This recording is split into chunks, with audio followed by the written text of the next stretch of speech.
नमस्कार, स्वागत है आपका बिहार यूपी न्यूज में। यहाँ आपको मिलेगी बिहार और उत्तर प्रदेश की हर बड़ी और ताज़ा खबर, राजनीति से लेकर समाज तक और मौसम से लेकर शिक्षा रोजगार तक, सब कुछ, वो भी सबसे पहले और सबसे सटीक। तो चलिए शुरू करते हैं आज की बड़ी खबरें। मौजूदा ग्रैंड अलायंस में CPI-ML लिबरेशन ने कांग्रेस से अपेक्षा जताई है कि वो वास्तविक हो और कमी साझा में अधिक लचीलापन दिखाए। पार्टी कम से कम 40 सीटों पर लड़ने की चाह रखती है।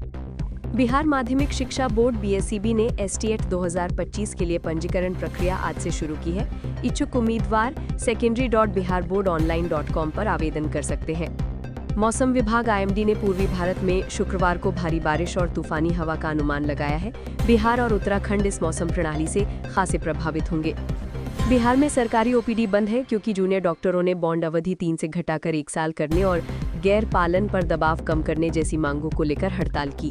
गंडक और मनौर नदियों का पानी बढ़ने से पश्चिम चंपारण के कई गांवों में बाढ़ के हालात बने हैं। बिन टोली सहित कुछ इलाकों में 4 फीट तक पानी भर गया है। राहत कार्य शुरू कर दिए गए हैं। राज्य में हर साल लगभग 20,000 सिपाहियों की भर्ती होने वाली है। इस क्रम में बांका जिले के कटोरिया में चौथा पुलिस प्रशिक्षण केंद्र खोला जाएगा। इससे कानून व्यवस्था में सुधार की उम्मीद है। बिहार विधानसभा चुनाव को देखते हुए NDA ने नया चुनावी नारा शुरू किया है। रफ्तार पकड़ चुका बिहार, फिर एक बार NDA सरकार। त्योहारों दुर्गा पूजा, दिवाली, छठ के मौसम को देखते हुए भारतीय रेलवे ने 21 सितंबर से लेकर 30 नवंबर के बीच बिहार और यूपी और अन्य क्षेत्रों के लिए 150 से ज्यादा विशेष ट्रेनें चलाने का ऐलान किया है।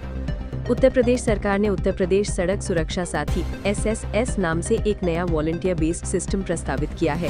351 तहसीलों में 3,510 प्रशिक्षित वॉलंटियर्स जो school zone monitoring, helmet counselling, भीड़ मैनेजमेंट जैसे कार्य संभालेंगे। बलिया में नारही पुलिस स्टेशन और STF की संयुक्त कार्रवाई में लगभग 827 किलो गांजा साथ में 2 तस्कर पकड़े गए। ये गांजा असम से आया था और यूपी और बिहार में वितरित किया गया था। गंडक और मनौर नदियों में पानी बढ़ने से पश्चिम चंपारण के गांवों में बाढ़ की स्थिति बनी है। बिन टोली, दुमरी और दारदरी जैसे इलाकों में 4 फीट तक पानी भरा है। सड़कें बह गई हैं और लोगों को बचाया जा रहा है। राहत कार्य और परिवारों को खाद्य सामग्री वितरित की जा रही है।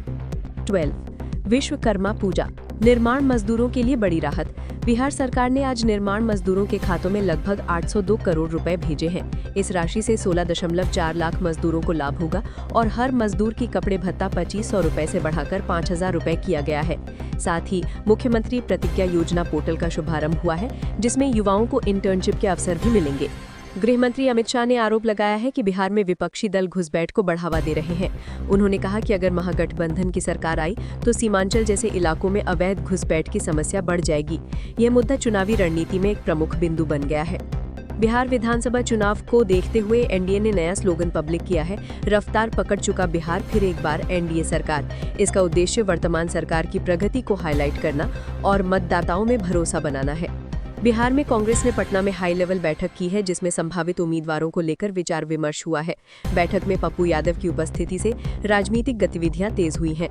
24 सितंबर को कांग्रेस की वर्किंग कमेटी की बैठक होने वाली है, जिसमें महागठबंधन और सीट शेयरिंग पर अहम फैसले हो सकते हैं। अररिया जिले की अदालत ने एक युवक को दोषी ठहराते हुए 20 वर्ष की सश्रम कारावास की सजा सुनाई है। आरोपी ने करीब 1 साल तक नाबालिग लड़की का शारीरिक शोषण किया और अश्लील वीडियो बनाकर उसे ब्लैकमेल किया। न्यायालय ने मानसिकता की घोरता को देखते हुए सजा कड़ी की है। बिहार में जूनियर डॉक्टरों ने OPD बंद कर दी थी। उनके बॉन्ड की अवधि 3 साल से घटाकर 2 साल करने के केंद्र सरकार द्वारा लिखित आश्वासन देने के बाद हड़ताल समाप्त हुई। यूपी के बलिया जिले में पुलिस और STF की कार्रवाई में लगभग 827 किलो गांजा जब्त हुआ है और 2 तस्कर गिरफ्तार हुए हैं। गांजे का मूल्य लगभग 82 लाख रुपए बताया गया है।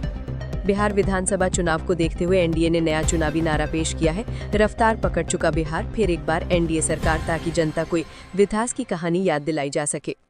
स्वस्थ नारी सशक्त परिवार नामक अभियान उत्तर प्रदेश में 17 सितंबर से शुरू हो गया है, जिसमें महिलाओं, बच्चों की सेहत जैसे अनीमिया, कैंसर स्क्रीनिंग, पोषण आदि के लिए विभिन्न शिविर लगेंगे।